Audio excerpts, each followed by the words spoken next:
أعوذ بالله من الشيطان الرجيم بسم الله الرحمن الرحيم لا يستوي منكم من أنفق من قبل الفتح وقاتل أولئك أعظم درجة من الذين أنفقوا من بعد وقاتلوا وكلا وعد الله الحسنى. وقال الله تبارك وتعالى والسابقون الأولون من المهاجرين والأنصار والذين اتبعوهم بإحسان رضي الله عنهم ورضوا عنه ذلك الفوز العظيم. وقال تبارك وتعالى في موضع آخر واذكر نعمة الله عليكم إذ كنتم أعداء فألف بين قلوبكم فأصبحتم بنعمته إخوانا صدق الله العظيم. وقال النبي صلى الله عليه وسلم إن الله اختار أصحابي على الثقلين سوى النبيين والمرسلين. وقال النبي صلى الله عليه وسلم خير القرون قرني ثم الذين يلونهم ثم الذين يلونهم.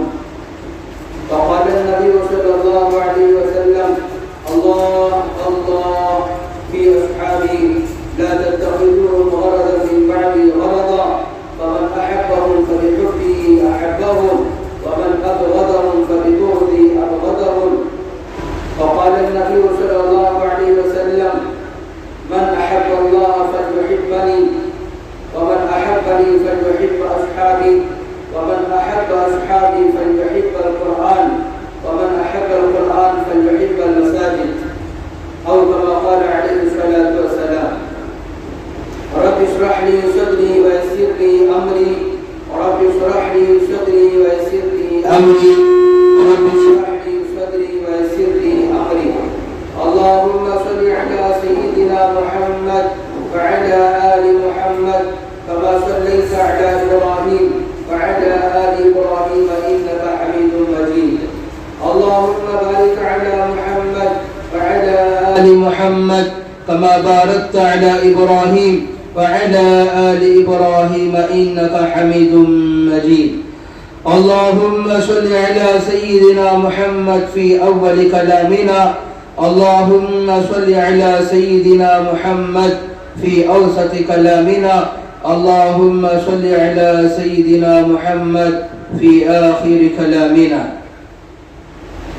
بزرگان محترم قابل قدر معزز اور مکرم مسجد میں تشریف فرما احباب کرام، گزشتہ جمعہ آپ کے سامنے بات آئی تھی مکہ المکرمہ کے تعلق سے، مدینہ المنورہ کے تعلق سے. اب کا یہ جو جمعہ چل رہا ہے ذی الحجہ کا تیسری جمعہ ہے، ذی الحجہ ہے. اس کے بعد کا آنے والا مہینہ محرم کا مہینہ ہے.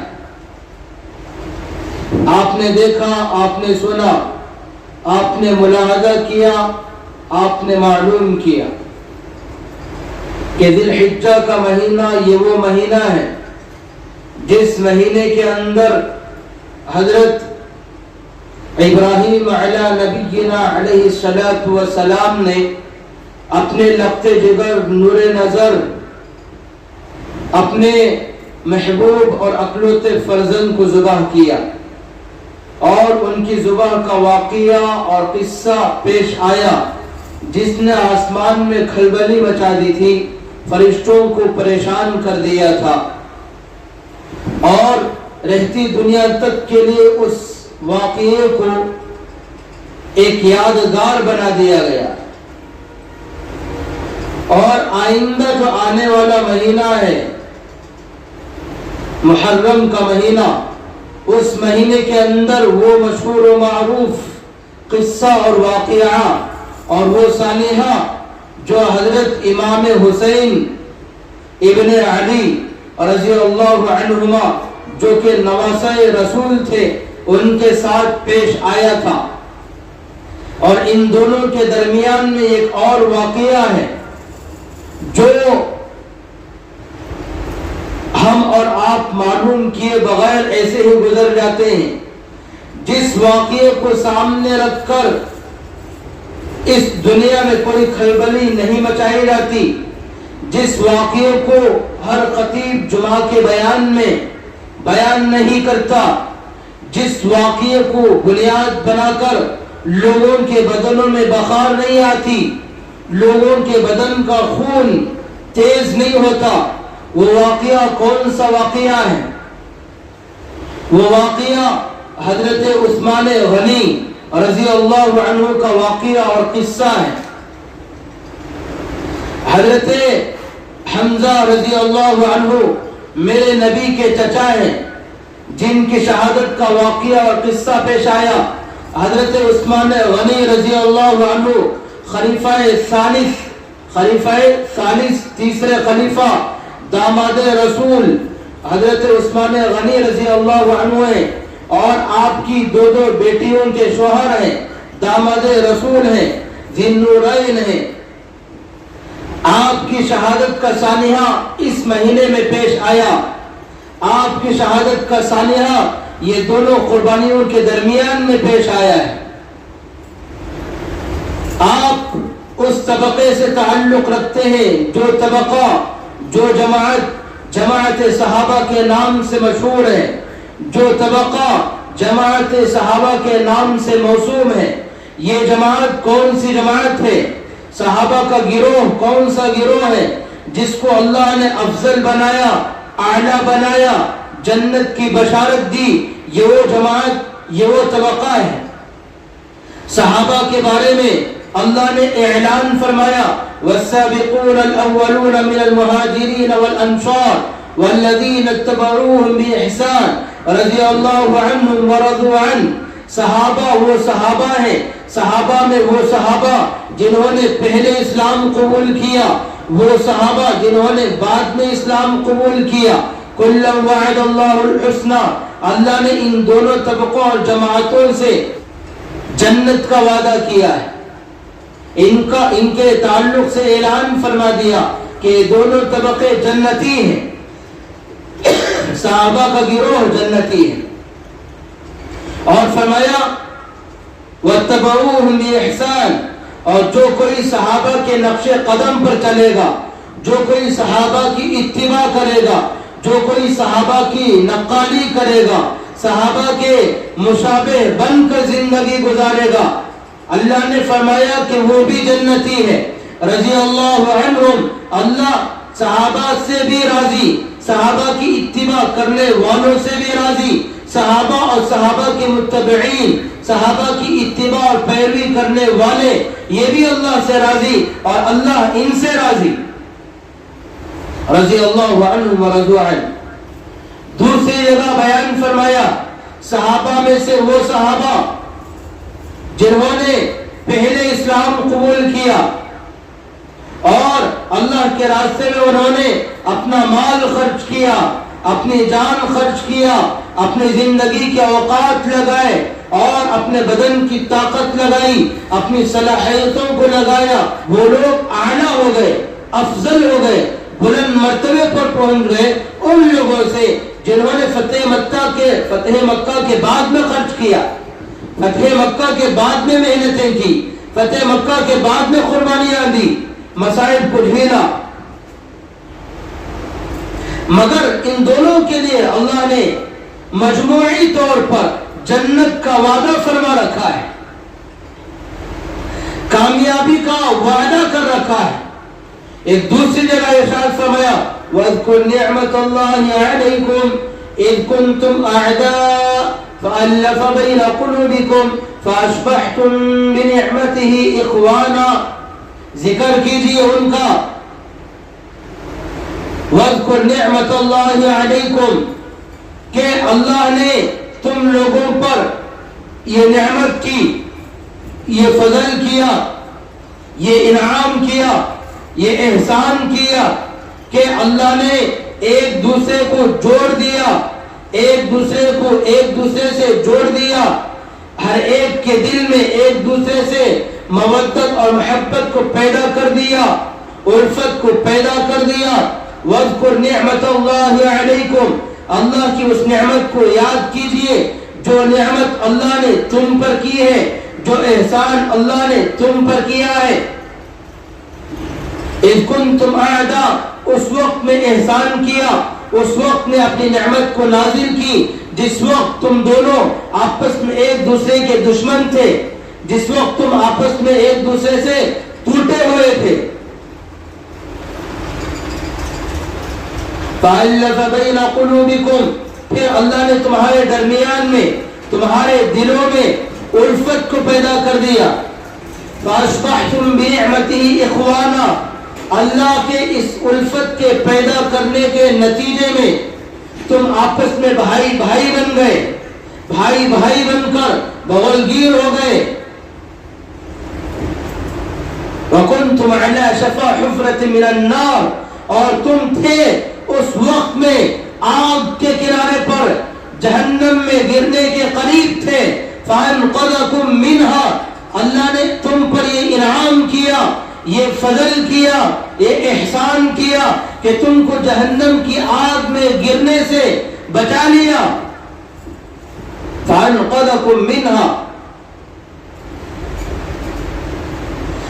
یہ اللہ نے صحابہ کے تعلق سے بیان فرمایا کہ صحابہ کا مقام بڑا ہے، صحابہ کا مرتبہ بڑا ہے، صحابہ جہنم سے بری ہے، صحابہ جہنم سے محفوظ ہے، صحابہ جنتی ہے، صحابہ اعلیٰ ہے، صحابہ عرفہ ہے، صحابہ بلند ہے، صحابہ سب سے اعلیٰ اور افضل ہے۔ یہ مقام اور مرتبہ اللہ نے اپنے کلام پاک کے اندر بیان فرمایا ہے۔ یہ جو مقام صحابہ کے تعلق سے بیان فرمایا، یہ کسی اور کے تعلق سے بیان نہیں فرمایا، امت کے کسی جماعت کے تعلق سے یہ اللہ نے وعدہ نہیں فرمایا، یہ اعلان نہیں کیا، بلکہ صحابہ کے بارے میں فرمایا اولئک هم الراشدون، صحابہ ہدایت یافتہ ہے، اولئک هم الفائزون، صحابہ کامیاب ہونے والی جماعت ہے، اولئک هم المفلحون، صحابہ فلاح یافتہ ہے، صحابہ راہ مستقیم پر گامزن ہے، صحابہ جہنم سے محفوظ ہے، صحابہ جنتی ہیں، صحابہ وہ ہے رضی اللہ عنہم کہ اللہ ان سے راضی ہے، ورضوا عنہ، اور یہ اللہ سے راضی ہے۔ اس کا اعلان اللہ نے صحابہ کے تعلق سے بیان فرمایا ہے۔ اور حدیث میں میرے نبی نے بیان فرمایا، کیا ارشاد فرمایا؟ ارشاد یہ فرمایا کہ صحابہ اللہ اللہ اللہ سے ڈرو، اللہ سے ڈرو، فی اصحابی، میرے صحابہ کے تعلق سے برا بھلا مت کہو، میرے صحابہ کے تعلق سے اللہ سے ڈرو۔ ایک دوسری حدیث میں بیان فرمایا خیر القرون قرنی، زمانوں میں بہترین زمانہ، زمانوں میں بہترین زمانہ، اعلیٰ زمانہ، افضل زمانہ، عرفہ زمانہ، خیریت والا زمانہ میرا زمانہ ہے، میرا دور بہترین دور ہے۔ ثم الذین یلونہم، میرے دور کے بعد میں اگر کوئی بہتر ہے، اگر کوئی خیر والا ہے تو وہ صحابہ کا دور ہے، وہ صحابہ کا زمانہ ہے۔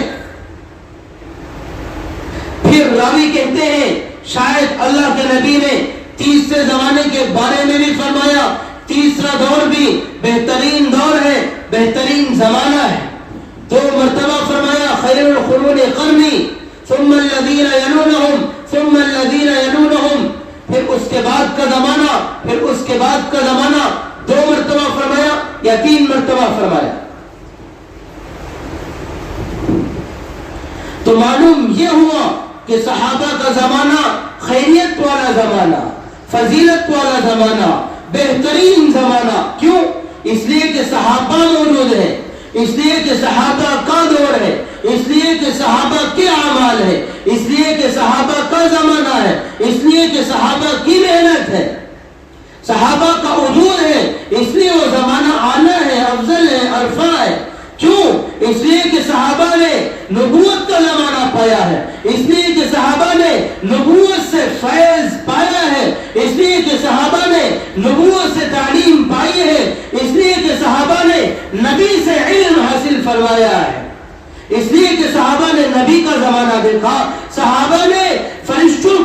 کرتا دیکھا, صحابہ نے قرآن کو ترتا ہوا دیکھا, صحابہ نے اللہ کی مددوں کو ترتا ہوا دیکھا, صحابہ نے نبی کے ساتھ میں جہادوں میں شرکت کی.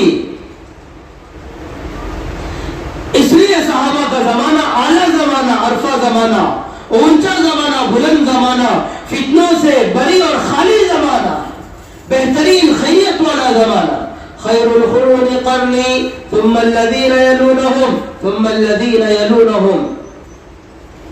اسی لیے نبی نے ارشاد فرمایا, صحابہ کے بارے میں بولتے ہوئے, زبان کو حرکت میں لاتے ہوئے اپنی زبان پر کنٹرول کرو, اپنی زبان پر قابو میں لاؤ, اپنی زبان کو قابو میں لاؤ.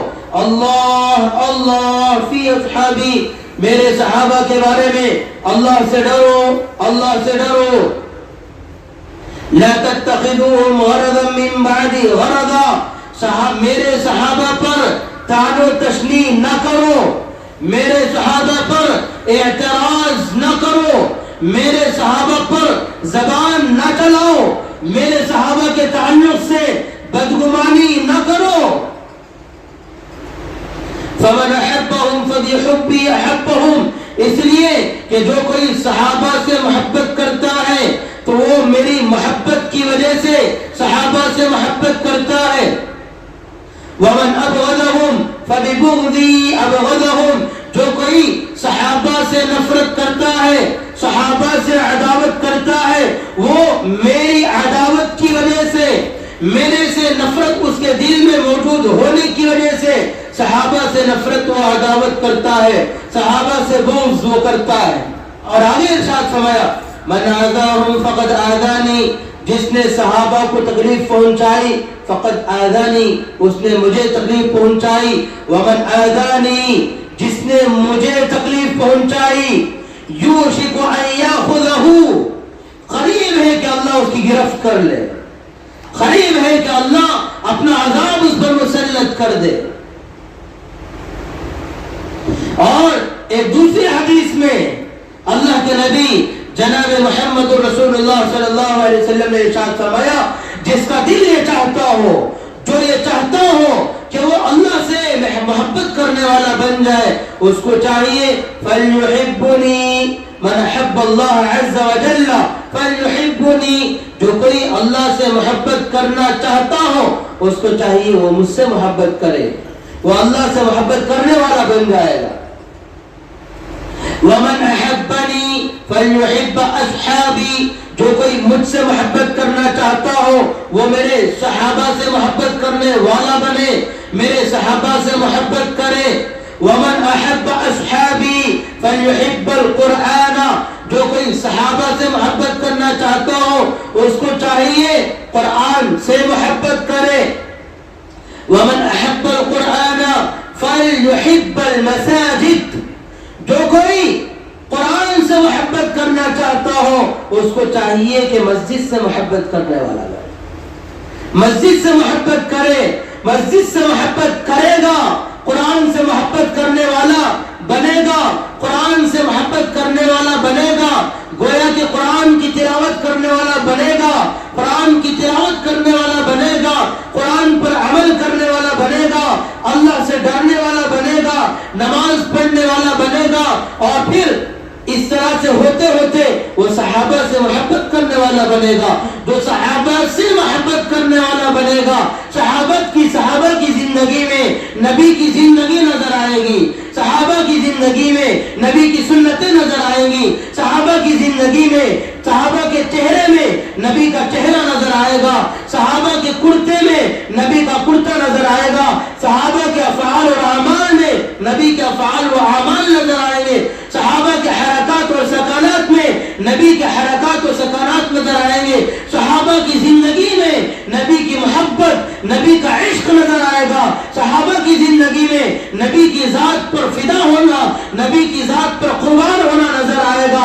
جب وہ صحابہ سے محبت کرنے والا بنے گا, نبی کا محب بنے گا, نبی کا عاشق بنے گا, نبی کا چاہنے والا بن جائے گا. جب نبی کا چاہنے والا بن جائے گا, نبی کی زندگی میں خدا کی محبت نظر آئے گی. جب خدا کی محبت نظر آ جائے گی تو خدا کو محبت کرنے والا بن جائے گا. اس لیے کہ اس نے دیکھا ہے نبی کی زندگی میں کہ نبی نے اللہ سے محبت کی ہے، اس نے دیکھا ہے نبی کی زندگی میں نبی نے خدا کے سامنے راتوں رات کھڑے ہو کر قرآن کی تلاوت کی ہے، لمبی لمبی رکعتیں پڑھی ہیں، اتنی لمبی رکعتیں پڑھی ہیں کہ مبارک پیروں پر ورم آ گیا ہے۔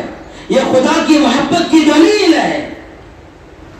خدا کی محبت کی خاطر نبی نے اپنی زندگی لگائی ہے، خدا کی محبت کی خاطر نبی نے اپنے دن و رات کو لگایا ہے، خدا کی محبت کی خاطر نبی نے مکے کی مدینے کی گلیوں میں کوچوں میں گھوم پھر کر لوگوں کو اللہ کی دعوت دی ہے، خدا کی دعوت دی ہے۔ طائف کا سفر کیا خدا کے لیے، بدر کا سفر کیا خدا کے لیے، حنین کا سفر کیا خدا کے لیے، احد کا سفر کیا اللہ کے لیے، ہر طرح کا جہاد اللہ کے لیے، ہر طرح کی محنت اللہ کے لیے، ہر طرح کا مجاہدہ اللہ کے لیے، ہر طرح کی قربانی اللہ کے لیے۔ اسی لیے اللہ کے نبی نے ارشاد فرمایا وَمَنْ أَحَبَّنِي فَلْيُحِبَّ اللَّهُ وَمَنْ أَحَبَّ اللَّهَ فَلْيُحِبَّنِي۔ جو کوئی اللہ سے محبت کرنا چاہتا ہے اس کو چاہیے مجھ سے محبت کرنے والا بنے۔ اسی لیے قرآن پاک میں اللہ نے ارشاد فرمایا، اللہ نے الگ ارشاد فرمایا، کیا فرمایا؟ جو کوئی یہ چاہتا ہو کہ وہ میرا محبوب بن جائے، نبی جی آپ بیان فرما دیجئے وہ آپ کا اتباع کرے۔ اگر وہ آپ کا اتباع کرے گا مجھ سے محبت کرنے والا بنے گا، یہ نہیں فرمایا۔ اگر وہ آپ کا اتباع کرے گا، آپ کی پیروی کرے گا، آپ کے نقش قدم پر چلے گا، وہ میرا محبوب بن جائے گا، وہ مجھ سے محبت کیا کرے گا؟ میں اس سے محبت کروں گا۔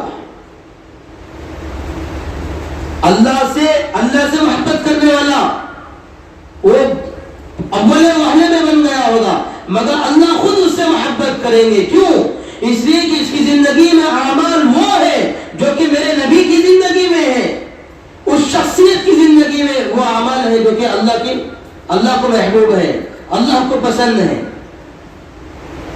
تو معلوم یہ ہوا کہ ہم اگر نبی کے چہیتے بننا چاہتے ہیں تو ہم صحابہ کے نقش قدم پر چلیں، صحابہ کی عظمت کو جانیں، صحابہ کے مقام کو جانیں، صحابہ کے مرتبے کو جانیں، ان کے تعلق سے اپنی زبانوں پر کنٹرول کریں، ان کے تعلق سے بدگمانی میں مبتلا نہ ہو، ان کے تعلق سے بدفہمی میں مبتلا نہ ہو۔ کیوں؟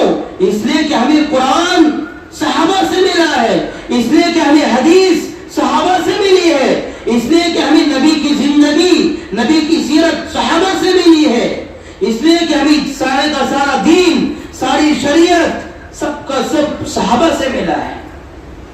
اسی لیے حضرت امام ابو زرعہ رحمت اللہ علیہ بیان فرماتے ہیں اذا رأيت الرجل ينتقد احدا من اصحابي، جب تو کسی کو دیکھے کہ وہ صحابہ کی تنقیص کر رہا ہے، جب تو کسی کو دیکھے کہ صحابہ کی وہ تنقیص کر رہا ہے، صحابہ کو گویا گرا کر بات کر رہا ہے، صحابہ کو کم مقام کم مرتبہ دے رہا ہے، تو فوراً جان لے انہو زندیق، وہ زندیق ہے، مرتد ہے، بے دین ہے۔ کیوں؟ اس لیے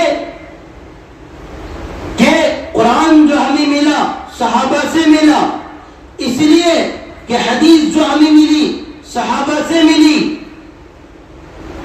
ان الرسول حق، ان اللہ حق، اللہ حق ہے، والرسول حق، رسول حق ہے، وما جاء به حق، جو کچھ اللہ اس کے رسول لے کر آئے، اللہ نے دے کر بھیجا، نبی لے کر آئے، صحابہ نے ہم تک پہنچایا، حق، وہ سارے کا سارا حق ہے۔ وَهَؤُلَاءِ يُرِيدُونَ، اور یہ جرح کرنے والا، صحابہ کی تنقیص کرنے والا، صحابہ کی ذات پر زبان کھولنے والا، صحابہ کے تعلق سے کچھ بولنے والا، یہ صحابہ کی تنقیص کرنے والا یہ چاہتا ہے اَن يَجْرَحُ شُهُودَنَا، وہ ہمارے جو گواہ ہیں یعنی قرآن حدیث ان کو باطل کرنا چاہتا ہے۔ اگر صحابہ کی ذات کے تعلق سے ہمارے دماغوں میں یہ بات پیدا ہو گئی کہ صحابہ ایسے ہیں ویسے ہیں، حضرت امیر معاویہ رضی اللہ عنہ نعوذ باللہ ایسے ہیں فلانے ہیں ایسے ہیں، ایسی بات اگر پیدا ہو گئی تو فوراً دماغ میں سوال آئے گا، جب حضرت امیر معاویہ رضی اللہ عنہ جو قرآن کے لکھنے والے کاتب وحی ہیں، نعوذ باللہ وہ علی کے مقابلے میں آنے والے ہیں، نعوذ باللہ امیر معاویہ رضی اللہ عنہ اما جان عائشہ رضی اللہ عنہا کے مقابلے میں آنے والے ہیں، نعوذ باللہ امیر معاویہ رضی اللہ عنہ یہ الگ سیاستدان ہیں، یہ الگ قائد ہیں، ایک الگ بادشاہ ہے جنہوں نے 20 سال تک سیاست کو مضبوطی کے ساتھ سنبھالا اور شریعت کے موافق چلایا۔ ان کے تعلق سے بدگمانی اگر پیدا ہوگی تو فوراً سوال یہ ہوگا ہمارے دماغوں میں، جب ان کے اعمال ایسے، ان کے افعال ایسے، انہوں نے زندگی میں یہ کیا ہے تو نعوذ باللہ یہ بھی ہو سکتا ہے انہوں نے قرآن میں کچھ گھٹایا ہوگا، قرآن میں کچھ بڑھایا ہوگا، قرآن میں کچھ رد و بدل کیا ہوگا، یہ بھی تو سوال ہو سکتا ہے۔ لہذا صحابہ کی ذات پر بات کرنے والا ہمارے دماغوں میں یہ بات پیدا کرنا چاہتا ہے کہ قرآن بھی غلط، حدیث بھی غلط، کیوں؟ اس لیے کہ قرآن کاتب وحی امیر معاویہ نے لکھا ہے، یہ آ سکتا ہے۔ تو لہذا اللہ نے اعلان کر دیا ایسا خیال صحابہ کے تعلق سے نہ کرو، صحابہ پاک باز ہیں، اعلیٰ عرفہ ہیں، افضل ہیں، اللہ نے ان کی غلطیوں کو اگر ہو بھی گئی تھی تب بھی اللہ نے معاف کر دیا ہے۔ جب اللہ نے معاف کر دیا، ہماری حیثیت کیا ہے، ہماری ویلیو کیا ہے؟ تو لہذا ہمیں کسی بھی صورت میں اس بات کی اجازت نہیں ہے کہ صحابہ کے تعلق سے کچھ بات کریں۔ تو ہمیں قرآن کی آیتوں سے پتا چلا ہے، ہمیں احادیث سے پتا چلا ہے کہ صحابہ کا مقام بڑا، صحابہ کا مرتبہ بڑا، صحابہ اعلیٰ، صحابہ پاک باز، صحابہ عرفہ، ان کی ذاتوں پر کوئی انگلی نہیں اٹھا سکتا۔ اسی لیے نبی نے اعلان کر دیا اللہ اللہ فی اصحابی، میرے صحابہ کے تعلق سے اللہ سے ڈرو۔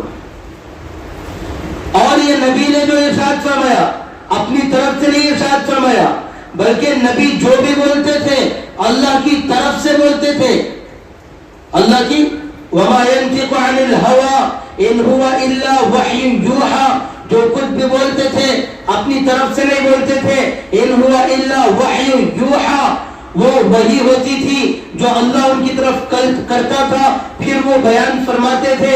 نبی نے بیان فرمایا میرے صحابہ کے بارے میں اللہ سے ڈرو، امیر معاویہ کے بارے میں اللہ سے ڈرو، حضرت عائشہ کے بارے میں اللہ سے ڈرو، علی رضی اللہ عنہ کے بارے میں اللہ سے ڈرو، صحابہ کے ایک ایک فرد کے بارے میں اللہ سے ڈرو، ان کو تان و تشنیع کا ذریعہ نہ بناؤ، ان پر تان و تشنیع نہ کرو۔ نبی نے ارشاد فرمایا نبی کی بات خدا کی بات ہے، جب خدا کی بات ہے خدا کا فیصلہ ہے، جب خدا نے بیان فرما دیا، خدا کی طرف سے اعلان ہو گیا، تو کیا معلوم ہوا کہ خدا جانتا تھا بعد میں ایسے فتنے اٹھیں گے، پھر بھی اللہ نے ارشاد فرما دیا، تو کیا معلوم ہوا صحابہ نے جو نقل کیا وہ صحیح نقل کیا، صحابہ نے غلط نقل نہیں کیا، صحابہ نے قرآن پہنچایا، صحیح پہنچایا، امانتداری کے ساتھ پہنچایا، حدیث پہنچائی، نبی کی سیرت پہنچائی، نبی کی زندگی پہنچائی، بالکل امانتداری کے ساتھ صحیح سالم پہنچایا ہے، اس میں رد و بدل نہیں کیا، اس میں اپنی طرف سے کوئی بات شامل نہیں کی، بلکہ جو کچھ بھی پہنچایا اللہ وہ نبی کی طرف سے پہنچایا، صحیح صحیح پہنچایا ہے۔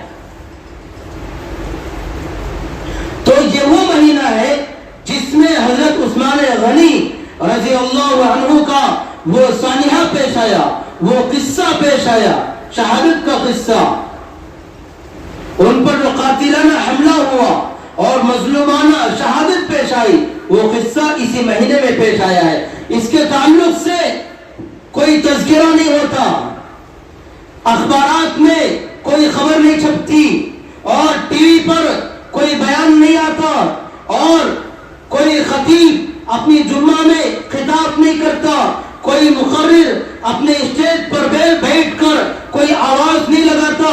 کیا معنی؟ کیا معنی؟ حضرت علی رضی اللہ عنہ کو ماننے کا ڈھونگ رچانے والے یعنی شیعہ رافضی، انہوں نے آواز صحابہ کے خلاف میں آواز اٹھائی ہے، صحابہ کے خلاف میں بات چلائی ہے، صحابہ کے خلاف میں پروپیگنڈا کیا ہے، صحابہ کے تعلق سے امت کے اندر خلفشار پیدا کیا ہے، دماغوں کے اندر وساوس پیدا کیے ہیں۔ صحابہ کے بغیر اس امت کی درستگی، اس امت کی اصلاح ہو ہی نہیں سکتی۔ اسی لیے نبی نے ارشاد فرمایا الصحابۃ فی امتی کالملح فی الطعام، میرے صحابہ اس امت کے اندر ایسے ہی ہے جیسے نمک چاول میں ہوتا ہے، یعنی بغیر نمک کے چاول درست نہیں ہو سکتا، بغیر صحابہ کے اس امت کی اصلاح نہیں ہو سکتی۔ صحابہ کے اعمال ہوں گے، صحابہ کی زندگی ہوگی، اس امت کی اصلاح ہوگی۔ اگر صحابہ کی زندگی ہمارے درمیان میں نہیں ہوگی، ہمارے درمیان میں نہیں آئے گی، تو ہماری اصلاح بھی نہیں ہو سکتی ہے۔ تو لہذا ہمیں چاہیے کہ صحابہ کا مقام جانے، صحابہ کا مرتبہ جانے، صحابہ کے تعلق سے پڑھے، صحابہ کے تعلق سے معلومات کرے، اور پھر ان کی عظمت کو، ان کے مقام کو جان کر، پہچان کر، اپنے دلوں میں اتار کر ان کی محبت کے ساتھ زندگی گزارنے والے بنے، ان کے نقش قدم پر چلنے والے بنے۔ انشاءاللہ حضرت عثمان غنی رضی اللہ عنہ کی شہادت کے تعلق سے اسی مہینے میں حضرت عثمان رضی اللہ عنہ کی شہادت کا واقعہ سانحہ پیش آیا تھا، اگلے جمعہ اس کے تعلق سے ذکر آئے گا۔ اللہ ہم سب کو عمل کی توفیق عطا فرمائے۔ وآخر دعوانا الحمد للہ رب العالمین۔